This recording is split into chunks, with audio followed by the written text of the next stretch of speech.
Economía solidaria, local y diversa. Laura Colin Arguindegui. 1. Provocación. Las crisis. Si alguien cree que la crisis constituye un estado pasajero, está muy equivocado.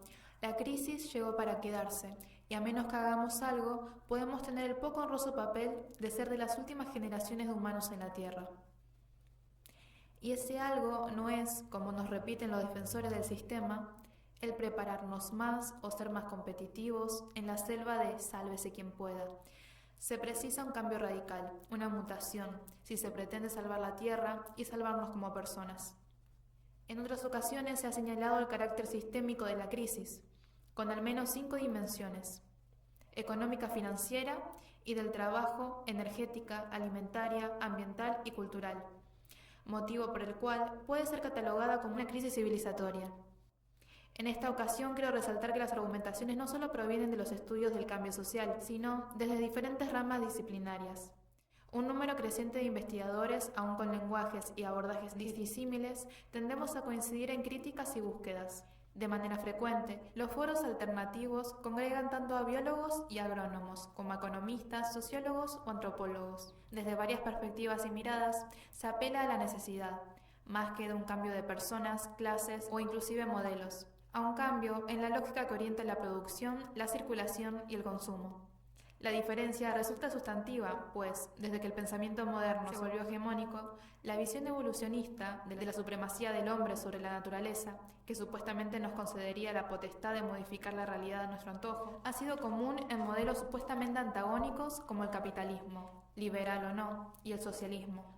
Hoy se comienza a cuestionar tal paradigma en la búsqueda de formas de producir y consumir menos destructivas, tanto de la naturaleza como de las capacidades de los seres humanos. 2.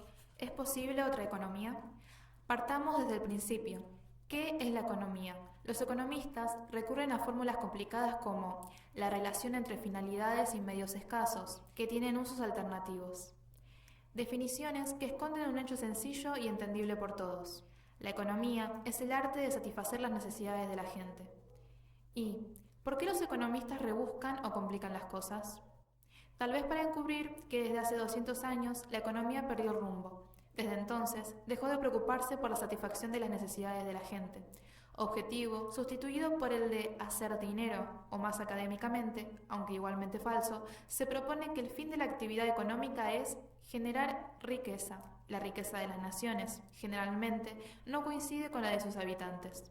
Es la riqueza de unos pocos afortunados. ¿Hacer dinero puede ser un fin en sí mismo? Desde luego que no. El dinero es un medio de intercambio que sirve para que los bienes culturales circulen, pero no es, ni puede constituir, un fin en sí mismo. Los bienes, como su nombre lo indica, son cosas que sirven, algo que resulta útil para satisfacer una necesidad, pero el dinero no es un bien. En sí mismo no sirve, no alimenta, no calienta, no divierte, no genera amor. Sin embargo, para tapar este hecho indiscutible, se repite una frase o refrán que pretende tergiversar lo incuestionable. El dinero no hace la felicidad, pero como ayuda. La frase construye un falso silogismo. De una afirmación verdadera se deduce una falsa.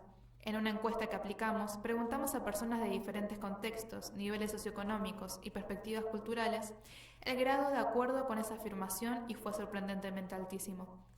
El problema es que cuando aceptamos una verdad a medias, empezamos a aceptar que la finalidad de la economía es hacer dinero y olvidamos la satisfacción de las necesidades de la gente, y de paso, las nuestras. No constituye un problema de capacidad personal.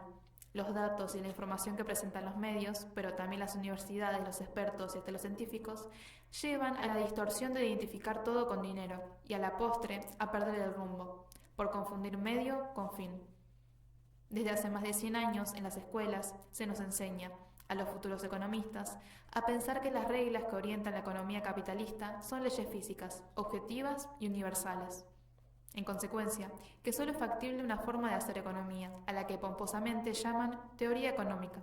Si los economistas se topan con otra lógica, la adjudican al atraso, a la ignorancia o a la pereza. Por eso, se afirma que la economía política naturalizó una forma de hacer economía. Al mismo tiempo, tendió un velo sobre las demás formas de hacer economía. Naturalizó al capitalismo, al ubicar como naturales y propias de la existencia humana la tendencia a competir y el deseo de acumular. Contrariamente, cuando encuentra personas o pueblos que no desean acumular, ni son competitivos, se les califica de tontos, flojos, atrasados, faltos de iniciativa o perdedores. Como estas son las ideas dominantes, las que se enseñan en las universidades, las que se difunden en los medios, las personas terminan aceptándolas, midiendo el éxito por cuánto se gana o cuánto se tiene, sin considerar si se vive bien, si se es feliz o si se satisfacen las necesidades humanas. Ideas académicas que encubren la realidad para anular los saberes de las personas, de paso presentan la economía como algo profundo y difícil, que solo entienden los economistas, únicos iniciados capaces de conocer sus misteriosas leyes. Por eso, Eloísa Primavera sostiene que es necesaria una realfabetización económica, volver a pensar las categorías económicas, desde lo simple, pero no sin profundidad, para ver si la economía tiene sentido o no, o más claramente, si definitivamente perdió el rumbo y cómo puede reencontrar el camino. Deliberadamente estoy usando el plural y el tono neutro para no personalizar, pero es hora de ponerle nombre a las cosas y decir cuándo fue que la economía perdió el rumbo. En realidad lo ha perdido muchas veces, cada vez que olvida que su fin es satisfacer las necesidades humanas. Pero la peor pérdida se produjo cuando definió la actividad económica como algo diferente, separado de la sociedad, porque al separar la actividad económica de su fin, las personas, se le olvidó dónde estaba parada. A este proceso de autonomización de la actividad económica, Polanyi lo denomina la gran transformación. Los economistas, al perder de vista el fin social de la producción, comenzaron a buscar un fin en sí mismo, como la víbora que se come la cola, con frases como la antes mencionada de la relación medio-fines, definición que no dice nada sobre cuáles fines y cuáles medios, por lo que cualquier fin o cualquier medio daría igual. Una cámara de gas que mata a mucha gente al mismo tiempo y con menor gas, con menor gasto, puede representar una eficiente relación medio-fines, al igual que la producción masiva de comida que no alimenta o que de plano enferma.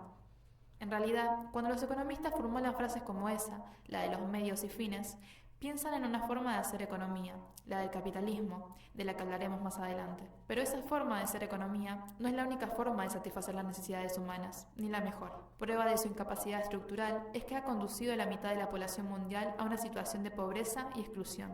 En sí, la teoría económica se encuentra plagada de falacias, a las que toma como premisas. Las premisas son ideas que se aceptan como verdades indiscutibles y de las que se parte para construir un modelo, una teoría. La primera falacia es la de separar la economía de la sociedad. ¿Qué se quiere decir con eso de que la ciencia económica separó la economía de la sociedad? Algo muy simple y sencillo de entender para muchos mexicanos. En las sociedades tradicionales, las actividades que se realizan para satisfacer necesidades forman parte del conjunto de la vida social, no son una actividad económica exclusiva. Si se requieren brazos para una actividad, por ejemplo, para construir una casa o para cosechar, se llama a los parientes, o inclusive a vecinos, que a veces también son medio parientes, porque son compadres. La actividad económica se mezcla con el parentesco, no se encuentra separada de las relaciones sociales, ni de la cultura. Se supone que si alguien recibió ayuda en algún momento, tendrá que ayudar. A su vez, por eso se llama mano vuelta. En la cultura mexicana y de otros países se reiteran los ejemplos que combinan los lazos sociales, el parentesco y la religiosidad con la actividad económica. Tal vez el ejemplo más reciente lo representa la migración. El primero que migra sirve de puente para parientes, compadres y amigos, que cuando llegan a una locación comparten residencia, contactos, comida y hasta trabajo. El intercambio de trabajo, favores y bienes entre vecinos, compadres, parientes, tanto en México como en otras muchas ciudades del mundo, es parte de la cultura. Se ve como natural, ni se piensa, es así y ya. Sin embargo, estos intercambios pueden considerarse una especie en peligro en vía de extinción. ¿Por qué? Porque la ciencia económica y los economistas hacen lo posible y lo imposible para destruir los vínculos entre la satisfacción de las necesidades y las relaciones sociales. Las destruyen de la misma manera como desde hace 200 años lo vienen haciendo, mercantilizando las necesidades. Las faenas comenzaron a morir cuando un programa de gobierno empezó a pagar por hacerlas. Después de la primera vez que la gente recibe dinero, quiere que le paguen por hacer lo que antes hacía por formar parte de la comunidad. Desde hace muchos años, como 80 años, ejércitos de promotores, extensionistas, profesionales con título universitario, intentan convencer a la gente que no progresan porque tienen una cultura tradicional, que no son modernos, que gastan mucho en fiestas y no cobran por lo que deberían cobrar. La mercantilización está inclusive penetrando en el terreno íntimo de la familia, en dos sentidos. Cuando un miembro del grupo familiar pretende que se le pague por tareas de beneficio común, o cuando se transfieren las tareas de reproducción del grupo al mercado, guardería en vez de cuidado de hijos, delivery en vez de preparar la comida. El discurso en contra de las tradiciones es un embuste, una gran mentira, destinada a disminuir la autonomía comunitaria. Las fiestas, tan vilipendiadas, constituyen un depósito en el más leal de los bancos, el de la reciprocidad. El gasto en las fiestas no constituye un gasto inútil. ¿Por qué? En primer lugar, porque divertirse constituye una necesidad humana, pero además, porque en ellas se gesta el sistema de relaciones sociales y de reciprocidades que luego opera en la economía comunitaria, que antes, no hace mucho, servía para construir las casas, cosechar y deshiervar y lo que fuera, apelando a la colaboración de los parientes y vecinos. En la cultura tradicional no se pagaba el trabajo de quienes venían a ayudar, simplemente se contraía el compromiso de devolver el favor. Por eso digo que es un banco, lo que se guarda es el compromiso, la confianza. Si Juan, Pedro y Pepe vienen a ayudarme a hacer el techo en algún momento, no se sabe cuándo, tendré que ir a poner el techo de ellos.